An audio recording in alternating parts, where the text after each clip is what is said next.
बिस्मिल्लाहिर्रहमानिर्रहीम, अस्सलाम वालेकुम, बखैर रात। इसमें आतिफ वक्कास और ये 4th लेक्चर है वेक्टर्स एंड इक्विलिब्रियम का, जिसमें आज हम बात करेंगे कंडीशंस ऑफ इक्विलिब्रियम की। लेकिन कंडीशंस ऑफ इक्विलिब्रियम अंडरस्टैंड करने से पहले हम एक दो बेसिक चीज़ें डिस्कस करेंगे, like concurrent forces and torque. So concurrent forces की अगर आप डिफिनीशन देखें, सो कंकरेंट फोर्स क्या होती है? कंकरेंट फोर्सेस ऐसे फोर्सेस जिनका लाइन ऑफ एक्शन जो है वो कॉमन पॉइंट से पास होता हो। The forces whose line of action pass through a common point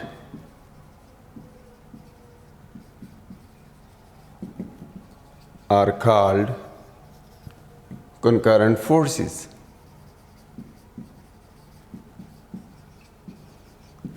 for example, ये कोई पॉइंट है और इस पॉइंट के ऊपर मुख्तलिफ़ फोर्सेस जो हैं, एक फ़ोर्स इधर से एक्ट कर रही है, एक फ़ोर्स इधर से एक्ट कर रही है और एक फ़ोर्स डाउनवर्ड एक्ट कर रही है, और ये सारे फोर्सेस इस पॉइंट से पास हो रहे हैं, तो हम इन तीनों फोर्सेस को हम कंकरेंट फोर्सेस कहेंगे। और फिर इस तरह जो है हमारे पास टार्क है। टार्क क्या होता है? हमने ऑलरेडी क्रॉस प्रोडक्ट के मुतालिक पिछले लेक्चर में तफसील से बात की है।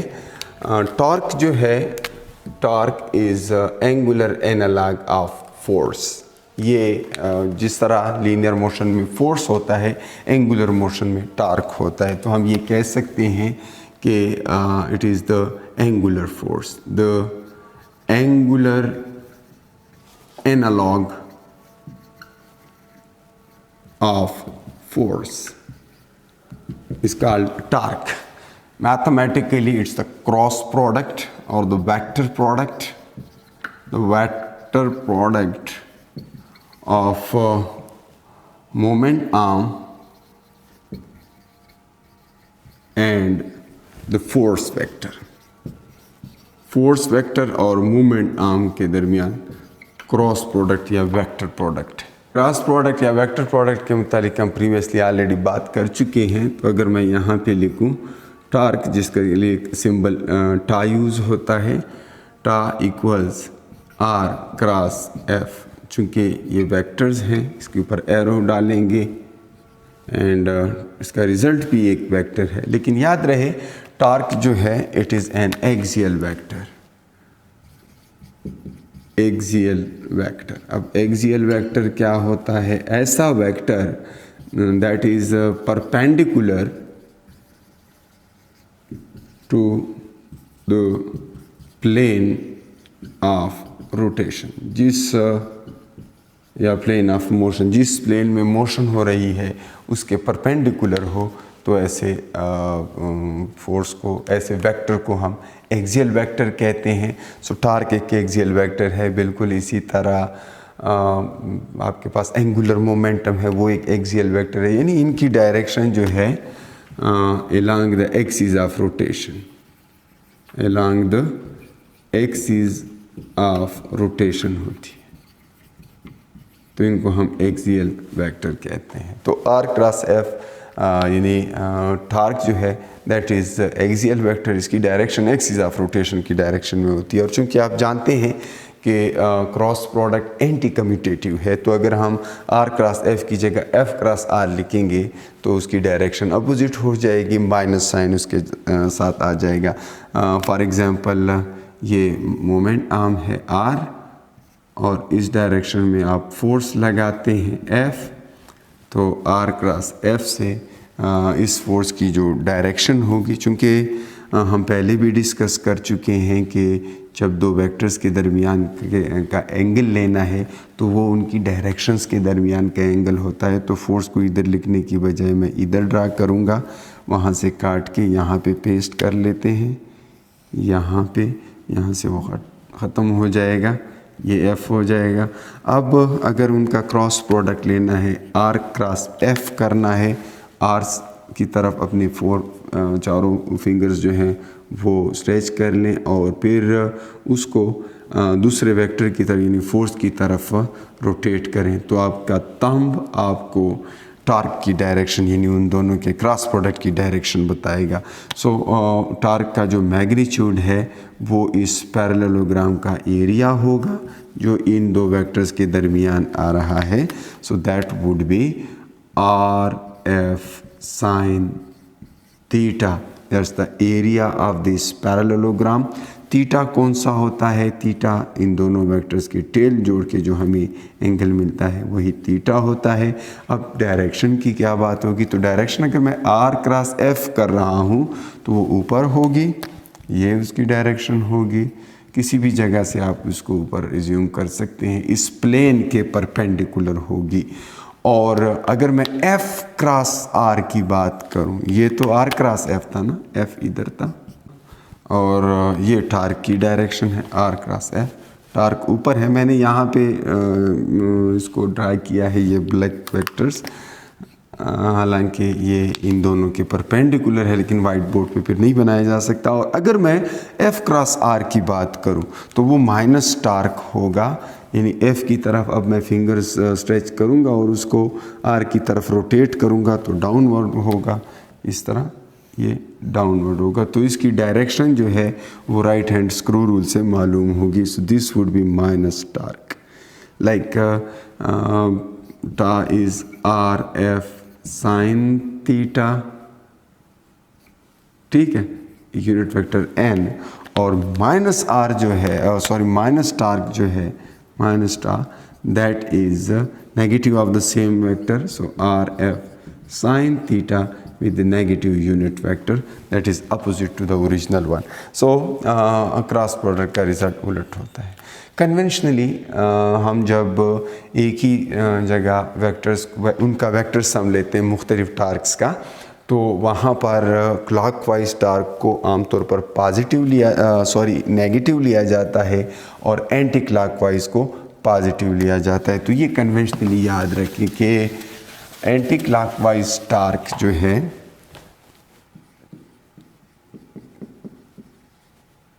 एंटी क्लॉकवाइज टार्क पॉजिटिव लिया जाएगा और क्लॉकवाइज टार्क हम नेगेटिव एज्यूम करेंगे। ये है क्लॉकवाइज, ठीक है ना। तो इसकी आगे ज़रूरत पड़ेगी जब हम कंडीशन ऑफ इक्विलिब्रियम को डिस्कस करेंगे। सो टार्क की भी हमने बात कर ली। अब यहाँ पर एक पॉइंट है मोमेंट आर्म। ये बेहतर है कि आप अंडरस्टैंड करते हो, बिकॉज अक्सर क्वेश्चंस में आपको मोमेंट आर्म स्पेसिफाई करने की ज़रूरत पड़ेगी, क्योंकि बहुत सारे लाइंस होंगे वहाँ पर और आपको उनमें से ढूंढना है कि कौन सा मोमेंट आर्म है। तो मोमेंट आर्म की डिफिनीशन अगर देखें, सो यूँ मैं डिफ़ाइन कर सकता हूँ मोमेंट आर्म को,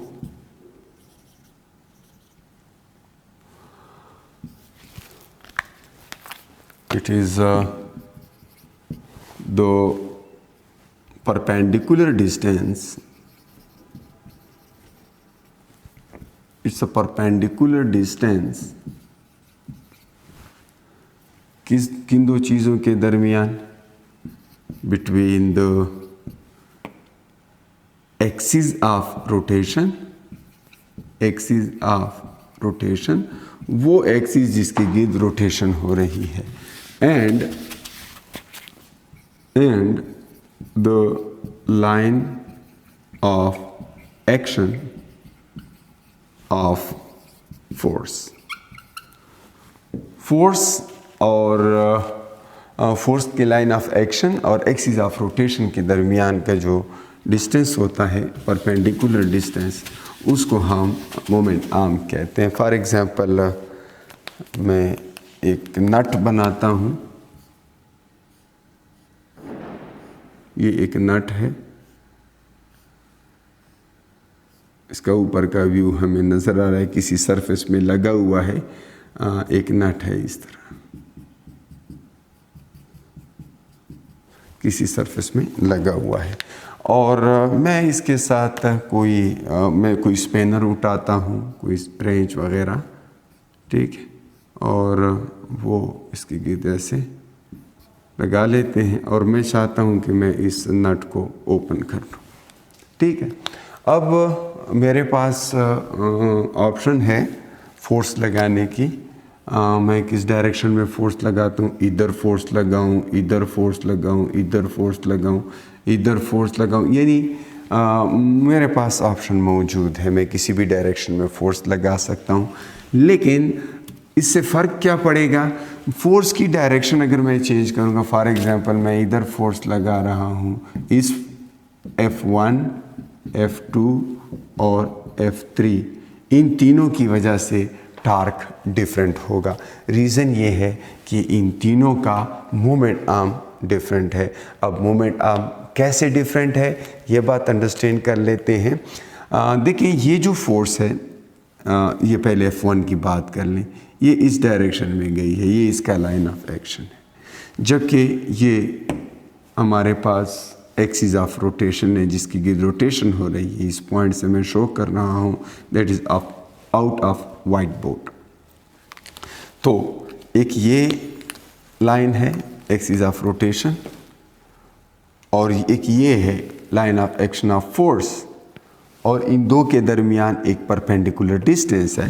so that is actually this perpendicular distance which is perpendicular this line as well as perpendicular to the line of axis of rotation। तो ये जो डिस्टेंस है ये मोमेंट आर्म है। ये इस पर्टिकुलर केस में पहले फोर्स के लिए इसको मैं R1 कह दूंगा। अब दूसरे फोर्स का मोमेंट आर्म देखना है तो दूसरे फोर्स का लाइन ऑफ एक्शन पहले ड्रा कर लें। ये जो फोर्स है ये आगे इस तरफ गई हुई है, ठीक है। अब इस फोर्स का परपेंडिकुलर ड्रा करना है, बिल्कुल इसके ऊपर एक परपेंडिकुलर ड्रा करते हैं यहाँ से, ये इस लाइन के परपेंडिकुलर है, तो ये दूसरी फोर्स का मोमेंट आर्म है, दैट इज़ R2। अब तीसरी फोर्स जो है उधर मैंने ड्रा की थी, और अगर आपको उसका भी मोमेंट आर्म देखना है तो पहले आप उस फोर्स का लाइन ऑफ एक्शन ड्रा करें, और ये फोर्स चूँकि आगे को एक्सटेंड हुई है, it's really perpendicular to the spanner. So ये स्पेनर की लेंथ सारी की सारी मोमेंट आर्म के तौर पे इस्तेमाल की जा सकती है। क्यों?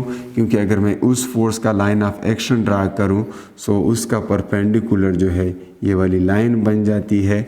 So this is R3। तो अक्सर स्टूडेंट्स गलती ये कर लेते हैं कि स्पेनर के लिए वही हमेशा उसकी लेंथ को ही आप वो मोमेंट आर्म समझ लेते हैं, हालांकि मोमेंट आर्म डिफरेंट केसेस में डिफरेंट हो सकता है। तो इसकी डिफिनेशन आप इसलिए लिख ली कि the perpendicular distance between the axis of rotation, that is this axis, and line of action of the force, whichever case you take, उसके लिए अपना मोमेंट आर्म होता है। तो सिंपली पहचान उसकी ये है कि मोमेंट आर्म हमेशा एंगल के अपोजिट वाला साइड होगा। सो मोमेंट आर्म की जनरल डिफिनीशन जो है, generally moment arm is R sin theta. ये वो थीटा है जो R और फोर्स के दरमियान है। R और फोर्स के दरमियान का जो एंगल है that is theta. R sin theta is moment arm. तो स्पेनर जैसे भी पड़ा है उसकी स्पेनर के हैंड की जो लेंथ है वो R होती है, और साइन थीटा मैंने इसके साथ लिखा। अब ये जनरल हो गया। अगर ये मुकम्मल तौर पर परपेंडिकुलर फोर्स है तो 90 होगा, साइन 90 से 1 आता है, इससे R as a whole moment arm होगा। अदरवाइज अगर फोर्स इधर उधर है तो फिर R साइन थीटा हम यूज़ करेंगे। सो ये तो मोमेंट आर्म की पहचान थी। अब हम कंडीशंस ऑफ इक्विलिब्रियम की तरफ जाते हैं। यहाँ पर ये पॉजिटिव और नेगेटिव मैंने लिखा है, इसमें हम बाद में आते हैं कि इसकी ज़रूरत क्या है, क्यों मैंने लिखा है, ठीक है। सो कंडीशन ऑफ इक्विलिब्रियम अगर मैं यहाँ पे लिखूँ तो 2 हैं कंडीशंस ऑफ इक्विलिब्रियम। इक्विलिब्रियम की 2 कंडीशंस हैं, इक्विलिब्रियम, और ये मैं मैकेनिकल इक्विलिब्रियम की बात कर रहा हूँ, नो डाउट। पहली कंडीशन, पहले तो कंडीशन उसकी इक्विलिब्रियम की पहचान देखें। इक्विलिब्रियम होता क्या है, ये मैं यहाँ पे लिख लूँ, फिर कंडीशंस की तरफ जाते हैं, क्योंकि इससे बहुत सारी बातें आपको क्लियर हो जाएंगी। इक्विलिब्रियम कहते किसे हैं? मैं मैकेनिकल इक्विलिब्रियम की बात कर रहा हूँ।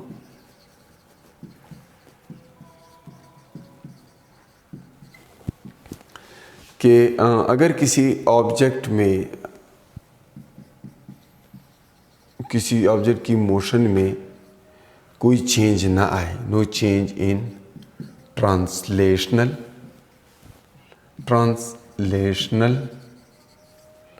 एंड रोटेशनल मोशन, कोई ऑब्जेक्ट जो है ना उसकी ट्रांसलेशनल मोशन में कोई चेंज आ रही है, ना उसकी रोटेशनल मोशन में चेंज आ रही है, तो हम कहते हैं कि वो ऑब्जेक्ट जो है इक्विलिब्रियम में है। तो जैसे मैंने ट्रांसलेशन की भी बात की, रोटेशन की भी बात की, इसकी कुछ टाइप्स भी इसी हिसाब से बनाई जा सकती है। हम कहेंगे ट्रांसलेशनल इक्विलिब्रियम, वो ट्रांसलेशन से रिलेटेड होगी, ट्रांसलेशनल इक्विलिब्रियम, और दूसरा होगा रोटेशनल इक्विलिब्रियम। दूसरा है रोटेशनल इक्विलिब्रियम। ट्रांसलेशनल इक्विलिब्रियम में वेलोसिटी कांस्टेंट होती है, ये ज़ीरो भी हो सकती है। वैसे इक्विलिब्रियम के लिए ज़रूरी नहीं है कि मोशन हो, वेलोसिटी कांस्टेंट हो। अगर ऑब्जेक्ट रेस्ट पे है तब भी इक्विलिब्रियम है, तो कांस्टेंट ज़ीरो भी हो सकता है। मोमेंटम कांस्टेंट होगा, लीनियर मोमेंटम कांस्टेंट होगा, फिर इसी तरह लीनियर एक्सेलरेशन ज़ीरो होगी। ये ट्रांसलेशनल इक्विलिब्रियम की पहचान होगी। रोटेशनल इक्विलिब्रियम में ये होगा कि ओमेगा यानी एंगुलर वेलोसिटी जो है वो कांस्टेंट होगी। दूसरी पहचान इसकी ये भी हो सकती है कि एंगुलर मोमेंटम कांस्टेंट होगा, ठीक है। और तीसरा आप ये दावा भी कर सकते हैं कि एंगुलर एक्सेलरेशन जो है ज़ीरो होगी, ये ज़ीरो वेक्टर होगा, because vector is always equal to vector, और ये कांस्टेंट जो भी होगा it would be a vector. So translational equilibrium की पहचान, वेलोसिटी कांस्टेंट होगी, लीनियर मोमेंटम कांस्टेंट होगा, लीनियर एक्सेलरेशन ज़ीरो होगी। रोटेशनल इक्विलिब्रियम की पहचान, एंगुलर वेलोसिटी कांस्टेंट होगी, एंगुलर मोमेंटम कांस्टेंट होगा, एंगुलर एक्सेलरेशन ज़ीरो होगी। अब ट्रांसलेशनल इक्विलिब्रियम को आप ये भी कह सकते हैं law of conservation of linear momentum. So ये लीनियर मोमेंटम का केस है, it's related to linear momentum या Newton's first law of motion. और रोटेशनल इक्विलिब्रियम जो है ये कंजर्वेशन ऑफ एंगुलर मोमेंटम से रिलेटेड है। सो इसमें एंगुलर मोमेंटम कंजर्व होता है and it is Newton first law in angular form, इसको हम कह सकते हैं, ठीक है। अब जैसा और भी मैंने कहा कि इसको समटाइम स्टैटिक इक्विलिब्रियम और डायनामिक इक्विलिब्रियम में भी इनकी दो टाइप्स बनाई जाती हैं, लेकिन स्टैटिक ट्रांसलेशनल में भी हो सकता है, रोटेशनल में भी हो सकता है। एक गाड़ी है, रोड पे खड़ी है, उसकी वेलोसिटी ज़ीरो है और वो खड़ी है, उसमें कोई मोशन नहीं हो रही। सो हम कह सकते हैं कि वो ट्रांसलेशनल इक्विलिब्रियम है, और ऐसे इक्विलिब्रियम को हम स्टैटिक इक्विलिब्रियम कहते हैं, ठीक। ये वो केस होता है जब वेलोसिटी जो है ज़ीरो होती है। ज़ीरो है भी एक कांस्टेंट हो सकता है। So velocity is zero, object is at rest, तो हम इसको स्टैटिक इक्विलिब्रियम कहते हैं। ये भी हो सकता है और ये उसमें भी आ सकता है। एंगुलर केस में कोई पंखा है और वो रेस्ट पे है, सो ये भी स्टैटिक इक्विलिब्रियम की पहचान हो सकती है। फिर डायनामिक इक्विलिब्रियम है। डायनामिक इक्विलिब्रियम जो है उसका मतलब ये होगा डायनामिक इक्विलिब्रियम में वेलोसिटी जो है वो कांस्टेंट होगी, नॉन ज़ीरो होगी, ठीक है, बट कांस्टेंट है। और सिमिलरली ओमेगा जो है वो नॉन ज़ीरो होगी और साथ में ये कांस्टेंट भी होगी, ठीक है। तो ये डायनामिक इक्विलिब्रियम है।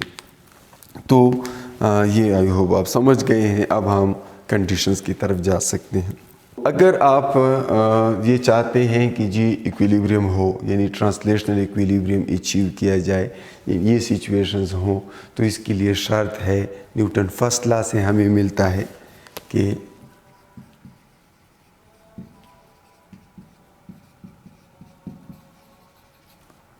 कि समेशन ऑफ फोर्सेस, अगर किसी ऑब्जेक्ट के ऊपर एक्ट करने वाले फोर्सेस का सम ज़ीरो हो जाए तो हम दावा कर सकते हैं कि वो ऑब्जेक्ट जो है, वो बॉडी जो है, वो ट्रांसलेशनल इक्विलिब्रियम में है। तो न्यूटन फर्स्ट लॉ, या इसको हम यूँ लिख सकते हैं, लॉ ऑफ कंजर्वेशन ऑफ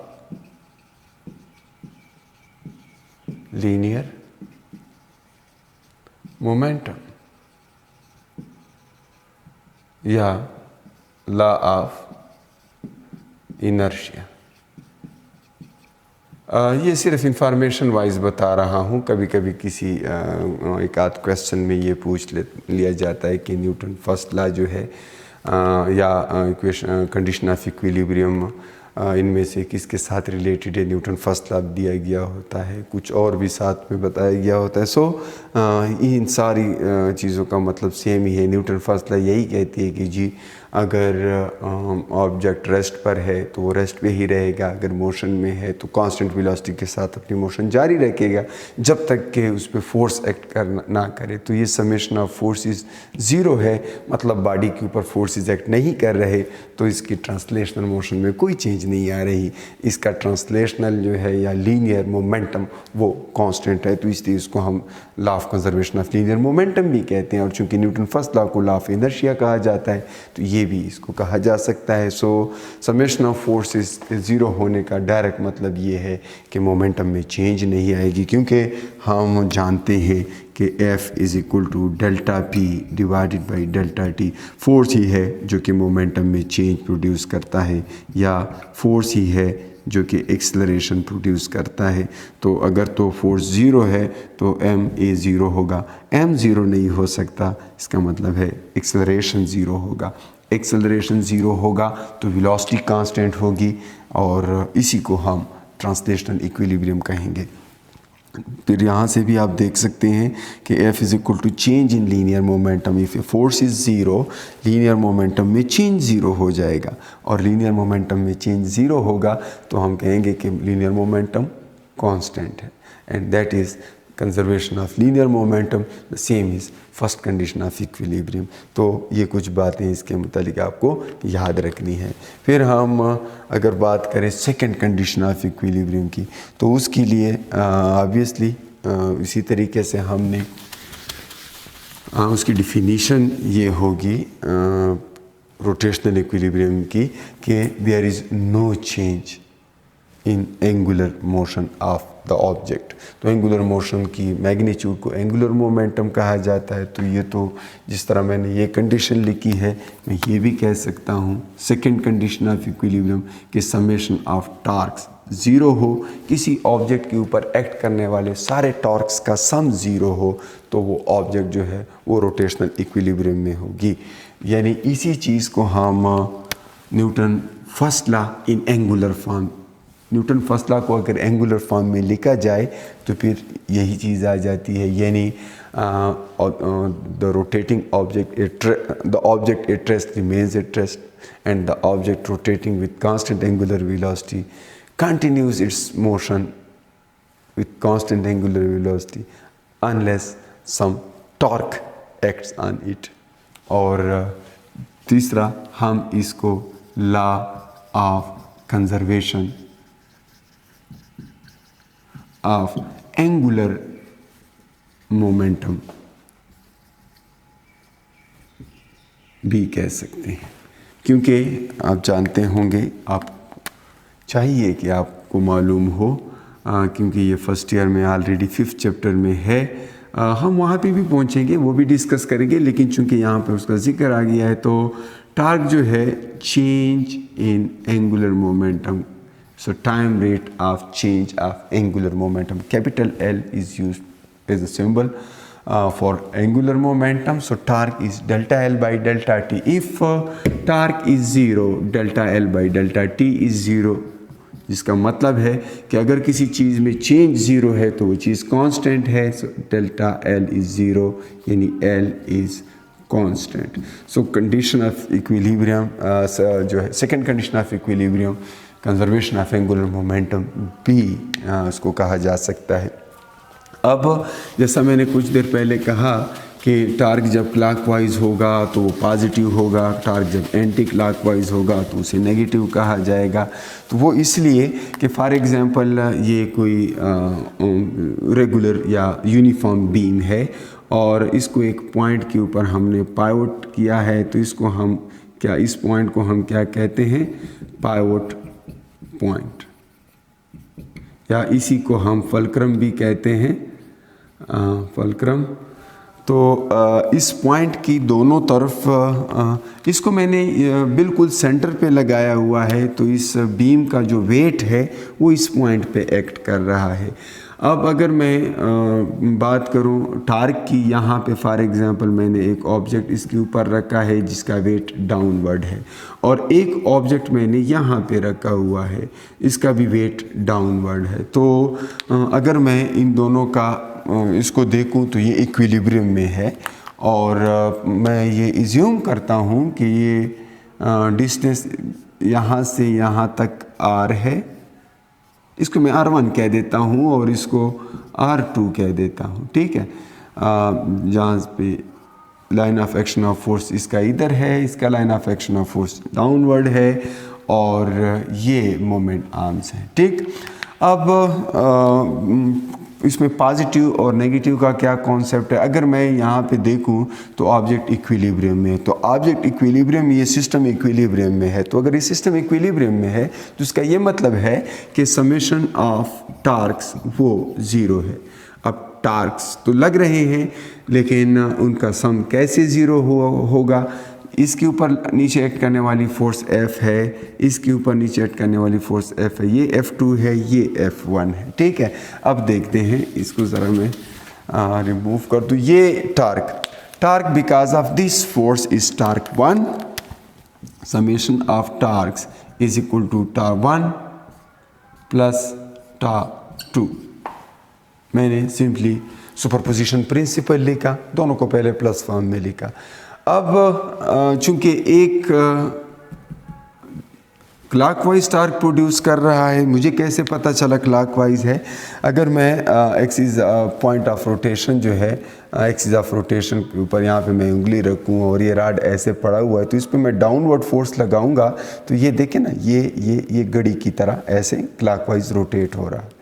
दोबारा देखें, मैं इसके ऊपर डाउनवर्ड फोर्स लगाता हूँ, ये ऐसे क्लॉकवाइज रोटेट होता है.